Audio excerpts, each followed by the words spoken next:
நம் தேவனாகிய இயேசு கிறிஸ்துவினால் உங்களுக்கு கிருபையும் சமாதானமும் சந்தோஷமும் உண்டாவதாக. நேற்றைய தினத்துல சபையும் ஆவியும் ஒருங்கிணைந்து செயல்படுகிறத குறித்து பார்த்தோம். அந்தபடியாக சபையானது ஆவியானவரால நடத்தப்படுகிறதா இருக்கணும். அப்படி நடத்தப்படும் போது ஆவிக்குரிய சிந்தையில சபையானது எழும்பினதாக இருக்கும். இந்த ஆவிக்குரிய சிந்தையில இருக்கும் போதுதான் மாம்ச சிந்தைய மட்டுப்படுத்த முடியும். நாம தனிப்பட்ட ஒரு சபையாக ஆவியின் சிந்தையில எழும்புகிறோமாங்கிறதுக்கு எது அடையாளமா இருக்கு? ஆவியின் கனிகளும் ஆவியின் வரங்களும். ஆவியின் கனிகள் ஒரு தனிப்பட்ட மனிதனை ஆவிக்குரிய பக்குவத்துல தேறினவனாக மாற்றுது. ஆவிக்குரிய வரங்களோ நாம கூடி வருகிற சபைக்கு பிரயோஜனம் உண்டாகும்படி மாறுது. அந்த ஆவிக்குரிய வரங்கள் சபையில என்ன உண்டாக்குதுங்கிறது குறித்து தான் இன்றைக்கு பார்க்க போறோம். அதற்குரிய வேத பகுதி 1 கொரிந்தியர் 14வது அதிகாரம் 12வது வசனம். 1 Corinthians chapter 14 verse 12. நீங்களும் ஆவிக்குரிய வரங்களை நாடுகிறவர்களானபடியால் சபைக்கு பக்தி விருத்தி உண்டாகத்தக்கதாக அவைகளில் தேரும்படி நாடுங்கள். இந்த வசனமானது ஆவிக்குரிய வரங்களை நம்ம நாடும்போது அது சபைக்கு பக்தி விருத்தி உண்டாகத்தக்க விதத்துல இருக்கணுங்கிறத தெளிவா சொல்லுது. அப்படியாக இந்த ஆவிக்குரிய வரங்கள்னா என்ன? நாம ஆவிக்குரிய வாழ்க்கையில தேர்ந்தவர்களாகும் போது ஆண்டவர் நமக்கு சில ஆவிக்குரிய வரங்களை தருகிறாரு. அந்த வரங்கள் என்னென்னு சொல்லிட்டு 1 கொரிந்தியர் 12வது அதிகாரம் கூட நமக்கு சொல்லுது. 8வது வசனத்துல இருந்து 10வது வசனத்துக்குள்ளார அதெல்லாம் கொடுக்கப்பட்டிருக்கு. ஆவியினால ஞானத்தை போதிக்கும் வரம், ஆவியினால அறிவை உணர்த்தும் வசனம், ஆவியினால விசுவாசத்துல தேர்ந்தவர்களாக மாறுவது, ஆவியினால குணமாக்கும் வரங்களை பெற்றுக்கொள்வது, அற்புத அடையாளங்களை நடப்பிக்கிறது, தீர்க்க தரிசனம் உரைக்கிறது, ஆவியை பகுத்தறிகிறது, பற்பல பாஷைகளை பேசுறது, அதாவது அந்நிய பாஷைன்னு சொல்றோம் இல்லையா, அந்த அந்நிய பாஷைய வியாக்கியானம் பண்ணுகிறதுன்னு சொல்லிட்டு 9 வரங்கள் நமக்கு கொடுக்கப்பட்டிருக்கு. இப்படி தேவனோடு ஐக்கியப்படக்கூடிய ஆவிக்குரிய வாழ்க்கையில நாம தேர்ந்தவர்களாகும் போது இந்தபடியான வரங்கள் சிலது நமக்குள்ளார இருந்து வெளிப்படுகிற விதமா இருக்கும். இந்த வரங்களை பெற்றுக்கொள்ளும் போது அதனால நம்ம எந்த விதத்திலையும் மேட்டுமை பாராட்டக்கூடாது.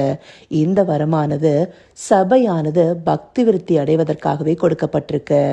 அதாவது நாம் எல்லாரும் கூடி வந்து ஒரு சபையாக இயங்குகிறோம் இல்லையா, அப்படி இயங்கும் போது இந்தபடியான வரங்கள் நம்மிலிருந்து வெளிப்படும் போது சபையில புதிதாக சேர்த்து கொள்ளப்படுகிறவங்க இருக்காங்க இல்லையா, அதாவது ரட்சிக்கப்பட்டு சபைக்குள்ளார வர புதிய மக்களுக்கு கூட இந்தபடியான ஆவிக்குரிய வரங்களை பார்க்கும் போது தனிப்பட்ட விதத்துல அவங்களுக்குள்ளார பக்தி விருத்தி ஏற்படணுங்கிற ஒரு முனைப்பு வரும் இல்லையா.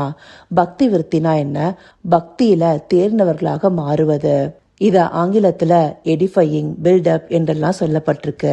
அப்படியாக ஒருத்தருக்குள்ளார இருக்கிற பக்தி அதிகரிக்கும்படியாக தேறினவர்களாக மாறும்படியாக இந்த ஆவிக்குரிய வரமானது செயல்படணும். ஏன்னா சபையில ஒருத்தர் தீர்க்க தரிசனம் சொல்லும் போது, குணமாக்கும் வரங்களை பெற்றிருக்கும் போது, அற்புத அடையாளங்களை நடப்பிக்கும் போது அதை பார்க்கிற அநேகருக்கு பக்தி விருத்தி உண்டாகும் இல்லையா. இன்னுமாக ஆண்டவரிடத்துல நெருங்கி சேரும்படியா ஆவிக்குரிய வாழ்க்கையில அவங்களும் தேர்ந்தவர்களாக மாறும்படியாக உணர்வு உண்டாகும் இல்லையா.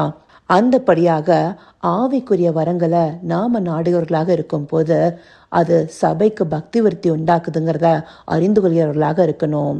ஆவிக்குரிய வரங்களை நாடுகிறவர்களாக ஆண்டவரிடத்துல ஐக்கியப்பட்டு உண்மையாக நாம வாழும் போது ஆண்டவர் நமக்கு கொடுக்கிற வரங்களை நாம சரியாக பிரயோகப்படுத்துகிறவர்களாக இருக்கணும். அதை இலவசமா பெற்றிருக்கோம், அதை வைத்து ஆதாய தொழில் செய்யக்கூடாது.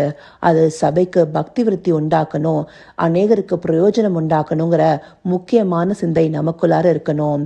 அந்தபடியாக இருக்கும் போதுதான் அந்த ஆவியின் வரம் நமக்குள்ளார நிலைத்திருந்து செயல்படும். சில நேரங்கள்ல இந்த ஆவிக்குரிய வரங்களை பெற்றுக்கொள்ளும் போது சில இடத்துல மேட்டிமை உண்டாகுது. அந்தபடியாக இருக்கும்போது அது தேவனுக்கு பிரியமில்லாம போகுது. என்றைக்குமே தாழ்மையான குணத்தோடு செயல்படுகிறதே தேவன் விரும்புகிறவரா இருக்காரு. நம்ம இடத்துல ஆவிக்குரிய வரங்கள் செயல்படும் போது அது அநேகரை ஆவிக்குரிய வாழ்க்கையில வளர்க்கிற விதமா இருக்கணும். அதே போல தனிப்பட்ட ஒரு சபையா நாம ஆவிக்குரிய கனிகள்ல தேர்ந்தவர்களாக இருக்கணும். இந்த 1 கொரிந்தியர் 14வது அதிகாரம் முதல் வசனத்திலேயே அன்பை நாடுங்கள்னு முதலாவதாக சொல்லப்பட்டிருக்கு. அன்பே பிரதானமானது. அந்த அன்புல நாம தேர்ந்தவர்களாக இருக்கிறது முக்கியம். அன்பில்லாதவன் தேவனை அறியான், தேவன் அன்பாகவே இருக்கிறார்னு சொல்லிட்டு 1 யோவான் 4வது அதிகாரம் 8வது வசனம் கூட நமக்கு சொல்லுது இல்லையா? அந்தபடியாக அன்பில தேர்ந்தவர்களாக இருக்கிறதும் பக்தி விருத்திய அதிகரிக்கிறதாகவே இருக்கும். அதே போல ஆண்டவர் நமக்கு அருளி செய்கிற இந்த ஆவிக்குரிய வரங்கள் அநேக ஆத்துமாக்களை ஆதாயப்படுத்துகிறதற்காகவே. அப்படியாக ஆவிக்குரிய சிந்தையில தேர்ந்தவர்களாக ஆவியின் கனிகளும் வரங்களும் நமக்குள்ள செயல்படணுங்கிறத தேவன் எதிர்பார்த்து இதை சபைக்கு தெரிவிக்கிறாரு. அதற்காக அவருக்கு நன்றி தெரிவிப்போமா? கர்த்தாவே, தேவாதி தேவனே, உமக்கே இந்த வேலை நன்றி செலுத்துகிறோம் ராஜா. அப்பா, ஆவிக்குரிய வாழ்க்கையில நாங்கள் தேர்ந்தவர்களாக இருக்கும் போதே சரியான சபையாக செயல்படுகிறோங்கிறத எங்களுக்கு காண்பிக்கிறீங்க தகப்பனே. அந்தபடியாக ஆவியின் கனிகளும் ஆவியின் வரங்களும் எங்களிலிருந்து வெளிப்படுவதற்கு உம்மை நோக்கி பார்க்கிறோம் ராஜா. தனிப்பட்ட ஒரு சபையாய் ஆவியின் கனிகளை வெளிப்படுத்துகிறவர்களாய் அன்பில தேர்ந்தவர்களாக இருக்கும்படியாய் எங்களை மாற்றுங்க ராஜா.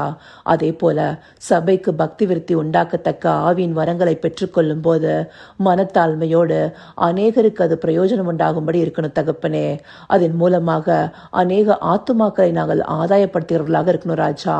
அப்படியான ஒரு சபையாக நாங்கள் காணப்படுவதையே நீங்க விரும்புகிறீங்கிறத இந்த வார்த்தைகளை கொண்டு எங்களுக்கு உணர்த்திருக்கீங்க தகப்பனே. இதை உணர்வுள்ள இருதயத்தோடு பார்த்து உமக்குகந்த பிள்ளைகளாக நடந்து கொள்ள தேவரீர் எங்களுக்கு தயவு பாட்டுங்க. அப்படின்னு நீங்க எங்களை நடத்தப் போகிற கிருபைக்காய் நன்றி. சகலவித துதி மகிமை கனம் யாவும் ஒருவருக்கே செலுத்துகிறோம். இயேசு கிறிஸ்துவின் மூலமாய் வேண்டிக் கொள்கிறேன் பிதாவே. ஆமேன், ஆமேன்.